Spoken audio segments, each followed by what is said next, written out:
நாட்களுக்கு முன்பாக எங்களுடைய தொகுதி திண்டிவனத்தில் மக்களுடைய கோரிக்கைகள், அவருடைய பிரச்சனைகள், குளங்கள், ஏரிகள் இவற்றை ஆய்வு செய்து என்னென்ன பிரச்சனைகள் என்பதை சம்பந்தப்பட்ட ஆட்சியருக்கும், அதிகாரிகளுக்கும் நாங்கள் அதை பரிந்துரை செஞ்சிருந்தோம். அப்போ அந்த பரிந்துரைகளின் அடிப்படையில் என்னென்ன வேலைகள் செய்திருக்கிறார்கள் என்பதை ஒரு ரிவ்யூ கூட்டமாக இன்றைக்கு நகராட்சி அலுவலகத்தில் ஆணையர், சப் கலெக்டர் இவர்களை வைத்து சம்பந்தப்பட்ட அதிகாரிகளை வைத்து இன்றைக்கி ஒரு ரிவ்யூ மீட்டிங் நடத்தியிருக்கிறோம். இதில் அதாவது பெண்டிங், இன்னும் வேலை முடியாதது, உடனடியாக செய்ய வேண்டியது, இன்னும் கூடுதலாக செய்தே ஆக வேண்டிய பிரச்சனைகள் என தனித்தனியாக பிரித்து அதை செய்வதற்கான வழிகாட்டுதலை நாங்கள் செஞ்சுருக்கிறோம். ஏற்கனவே மக்கள் மனைப்பட்டா பிரச்சனையை கேட்டிருந்தாங்க. அதுவும் உடனே அதை செய்வதற்கும், காட்டுநாயக்கன் உள்ளிட்ட பழங்குடி சமுதாயத்தினருக்கான சாதி சான்றிதழ், இது ஒரு பக்கம் நம்ம கேட்டிருக்கோம். அதையும் நம்ம வழிகாட்டியிருக்கிறோம். இப்போ இன்னும் ஒரு 2 மாதங்களில் குடிநீர் பிரச்சனை வந்துவிடக்கூடாது. கோடை காலங்கள் வர வர குடிநீர் பிரச்சனை வரும். அப்போ குடிநீர் பிரச்சனையை தீர்ப்பதற்கு திண்டிவனம் தொகுதியில் இன்றைக்கி அதுதான் முக்கியமாக இந்த ரிவ்யூ மீட்டிங்கில் பேசப்பட்டது. அந்த ரிவ்யூ மீட்டிங்கில் மொத்தம் மரக்காணம் பகுதியில் இருக்கின்ற அந்த 31 ஏரிகளையும் தூர்வாருவதற்கு அல்லது அந்த 31 ஏரிகளையும் தண்ணியை தேக்கி வைப்பதற்கான நடவடிக்கைகள் எடுப்பதற்கு வழிகாட்டியிருக்கின்றோம். திண்டிவனம் நகரத்திற்கு உட்பட்ட ஏரிகளை, மிக முக்கியமான கிடங்கல் ஏரியா இருக்கலாம், ராஜாக்குளம் போன்ற முக்கியமான ஏரிகளை அதையும் தூர்வாரி அதை பாதுகாப்பதற்கு, ஆக்கிரமிப்புகளை அகற்றுவது, குப்பைகளை அவங்க கொட்டுறதை அகற்றுவது, இது மாதிரியான வேலைகள்.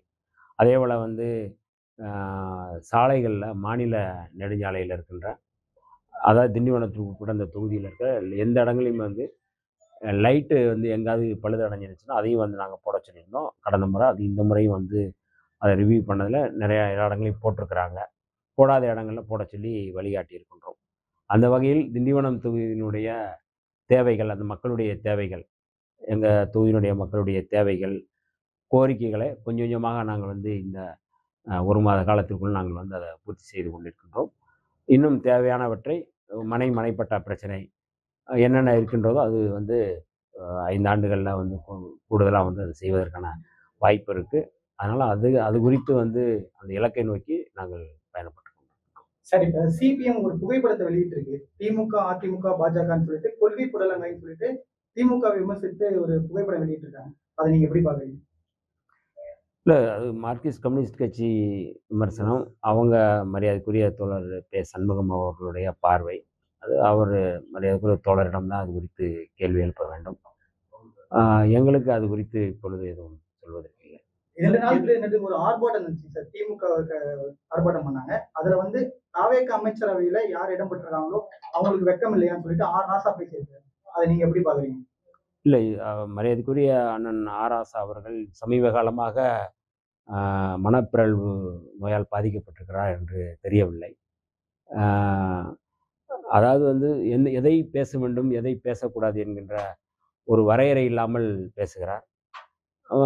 மரியாதைக்குரிய முதல்வர் அவர்கள், முன்னாள் முதல்வர் அவர்கள் அவரை அழைத்து கண்டிக்க வேண்டும். ஏன்னா அவருடைய செயல்பாடுகள் விடுதலை சிறுத்தைகளை குறிவைத்து விடுதலை சிறுத்தைகளை தூண்டி விடுகின்ற வேலையை அது செய்கிறார்கள்.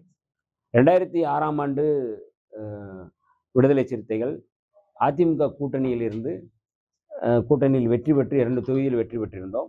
அந்த 2 தொகுதி வெற்றி பெற்ற பிறகு திமுக அன்றைக்கு வெறும் 96 இடங்களில் தான் வெற்றி பெற்றது.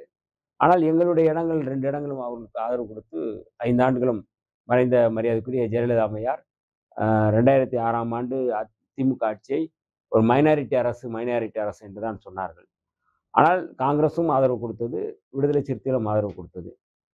அப்போதெல்லாம் ராசா போன்றவர்கள் மகிழ்ச்சி அடைந்தார்கள். வெட்கப்படாமல் தான் மகிழ்ச்சி அடைந்தார்கள். ஆகவே அவர் பேசுவது என்பது அவருக்கே அது சரியா என்பதை நான் அவருடைய கோணத்திலே விட்டு விடுகின்றேன். மேலும் மேலும் மாதிரியே அவர் விடுதலை சிறுத்தைகளை குறிவைத்து தேவையற்ற வார்த்தைகளை பேசுவதை நிறுத்த வேண்டும். திமுக தலைமை அவரை கண்டிக்க வேண்டும், கண்டிப்பார்கள் என்று நான் நம்புகிறேன். சார், எதிர்க்கட்சி தலைவர் உதயநிதி ஸ்டாலின் மின்வெட்டை பத்தி பேசுகிறாரு. அதே போல விடுதலை சிறுத்தை அலுவலகத்திலையும் மின்வெட்டு இருக்குது அப்படின்னு சொல்லியிருக்காரு. தொடர்ந்து மின்வெட்டு இருக்குது. இல்ல அது வந்து அவரு தவறான செய்தியை சட்டப்பேரவையில் பதிவிட்டிருந்தார்கள்.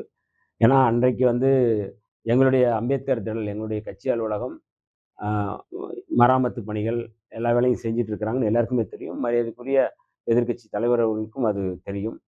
அதில எலக்ட்ரிக்கல் ஒர்க்கும் அது நடந்துகிட்டு இருக்குன்னு தெரியும்.